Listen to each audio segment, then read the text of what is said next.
Did you know our legislators in Lansing are working to lower your energy bill? That's right. Michigan's clean energy legislation could save you $145 a year on your energy bill. How does that work? This legislation guarantees that cost savings from wind and solar energy end up in your pocket. Clean energy protects our health, environment, and it'll save you money. How can people get involved? Contact your state legislator today. Let's make our state cleaner, greener, and more prosperous. Paid for by Clean Jobs for Michigan.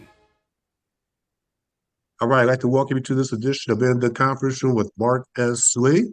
And I hope you're having a great day, having a great week. As you know, we continue to have conversations with business leaders, community leaders from across Metro Detroit and beyond. And today, I am so proud and honored to have in the conference room with me, really a man who really needs no introduction if you're from the Detroit area, Mr. Lomas Brown, former Detroit Lion, and recently honored. We're going to talk about his recognition at Ford Field. Lomas Brown, congratulations, and welcome to the conference room. Thank you, Mark. I appreciate it. Yeah. So you were recently admitted, if you will, inducted into the Pride of the Lions, right? Ring of Honor. Yeah, man, it was a great, great honor. I was the 20th inductee into the Pride of the Lions, and man, I mean, just to go up there with some of the names that are up there, the Barry Sanders and, the Joe Smiths, the Lim Barneys, just some of the great, great players that have played this game. And now my name is up there with them. It's just a great honor. And I think the biggest thing and the thing that I was most appreciative was that it was almost 100 alumni back that weekend. And that's what makes it special when you're being honored and you're able to do it in front of your peers, guys that I played with and some guys that I didn't play with, but we're all, Lions alumnus for life. So it was awesome, man. It was a special weekend. I happened to be at that game. I knew you were going in, and it was awesome. That was an awesome halftime ceremony. Just to see your name illuminated up there, immortalized Yeah. now, and saw the players behind you. They were all applauding for you. A wonderful introductory comments by Chris Spielman, obviously acknowledging the Ford family and your contributions to Detroit. When you found out about this honor was going to happen for you, what was the very first thing that you thought about when they said, we're going to put you up there in the Ring of Honor, basically? I mean, you think about all the guys. I like I always said, and it was even after I won the Super Bowl in '02 with the Tampa Bay Buccaneers, the first thing that goes through your mind is all the guys that you played with. I mean, like when I won that Super Bowl, and I had lost the Super Bowl in 2000 with the New York Giants when we faced the Baltimore Ravens. And thank goodness I was able to go back 2 years later with Tampa Bay, and we won it versus the Oakland Raiders. Back then, they were Oakland. The first thoughts after that game was Barry, Kevin Glover, Benny Blades, Herman Moore, Jerry Ball, the great, great guys that I played with who never got the opportunity to go to a Super Bowl, to get in a Super Bowl.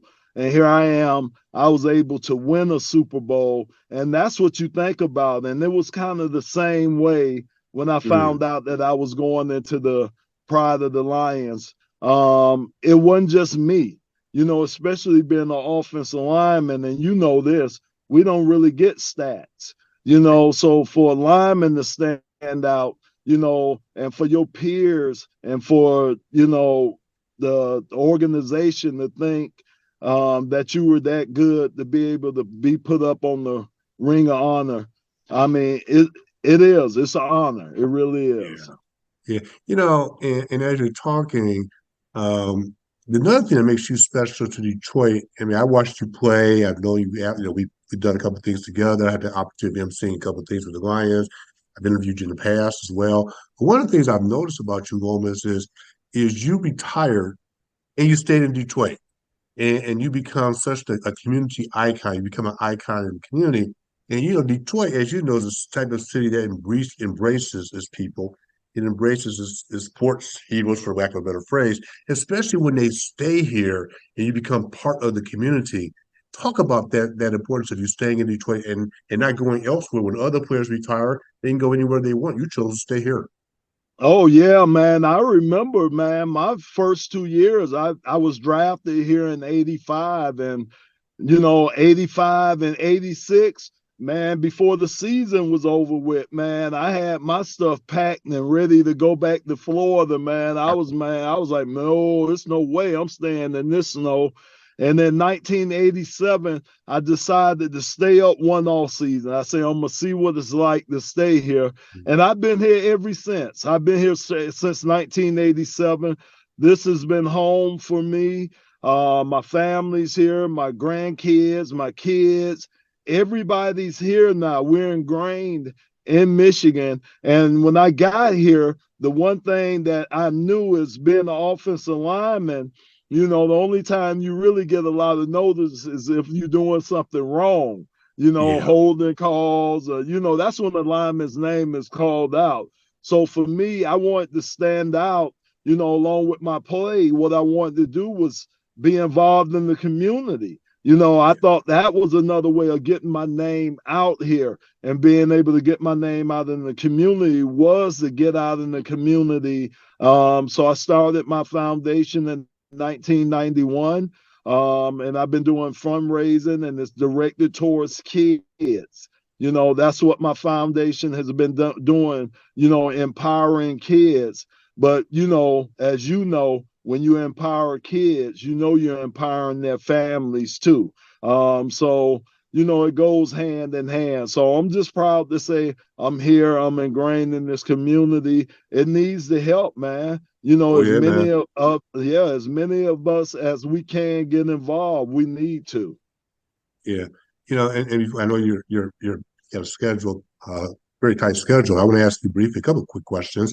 And the broadcasting, you're a broadcaster. You're Yeah. broadcasting the Lions from the booth with Dan Miller up there in the booth, and you guys have great enthusiasm. Was there a big adjustment going from being a player and really doing other things in the community, and all of a sudden you're thrown into the booth? Was there a big Yeah. adjustment? How do you prepare for that, man? Because we just as fans, we listen to that. So how do you keep all the numbers straight and all the plays straight? So Mark, so that's the crazy part. It's funny that you brought that up, because I just spoke with Jim Brandstatter like 2 days ago. And as you know, that's who place I took Yeah, in the radio broadcasting booth. And as you also know, Jim was there for 31 years. yeah, Think about that, man. He was yeah, there covering me. We were just talking about that the other day. He was covering me when I was playing for the Lions. So it was like stepping in for an icon, like a guy yeah. like Ernie Harwell and guys like that, iconic guys here. So just a real quick story behind that whole thing is, when WJR first came to me, it was supposed to be a three-man booth. It was supposed to be myself, Mm, Jim Brandstatter, and Dan Miller. And Jim was planning on retiring in like another 2 years. So I would get an opportunity to learn up under Jim Brandstatter for 2 years.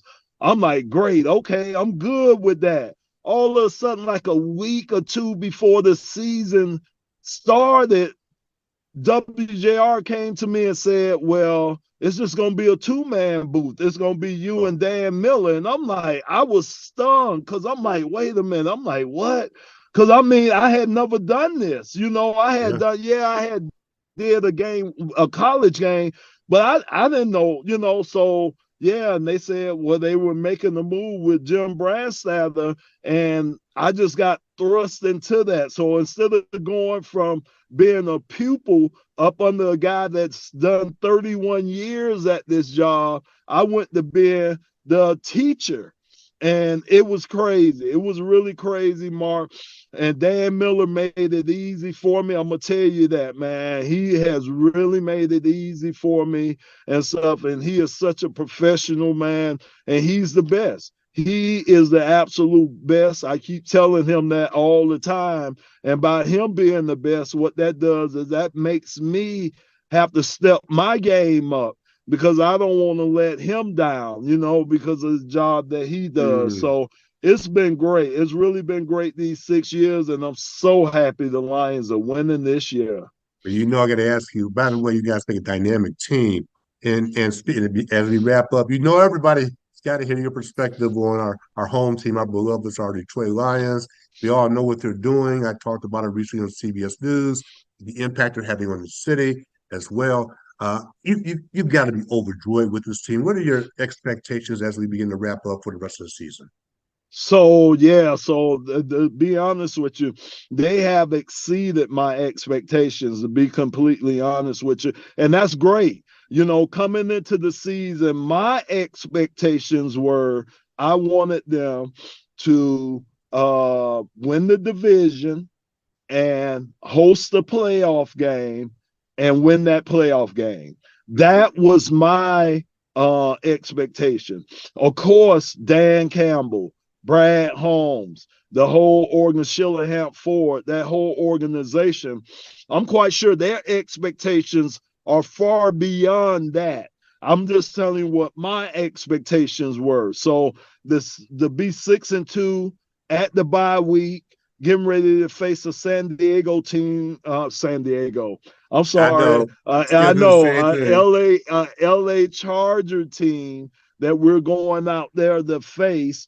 I feel good about our chances. I feel good about the Lions being able to win the division. I feel good about them if we host a playoff game at Ford Field. I feel good about them being able to win that playoff game at Ford Field because our fan, because they're like the 12th man. They really are. And they don't have to be at Ford Field. We've been taking over away stadiums this year. So it's been awesome to see. I'm glad they continue to come out. So our fans show up and show out everywhere. So it's been great, and the team has been playing great. So hopefully we'll get everybody healthy, which this bye week has helped us do, and we can just continue the success that we started at, like I say, being 6-2 at this point in the season. Well, Lomas Brown, appreciate your time. I know you're busy, you're running into another meeting. I just wanted to give you the chance to come on and acknowledge you, your greatness, what you've done for Detroit, what you continue to do. We appreciate you. Thanks for joining me in the conference room. And for all of you, thanks for tuning in. We will check you out next time in the conference room with Marcus Lee.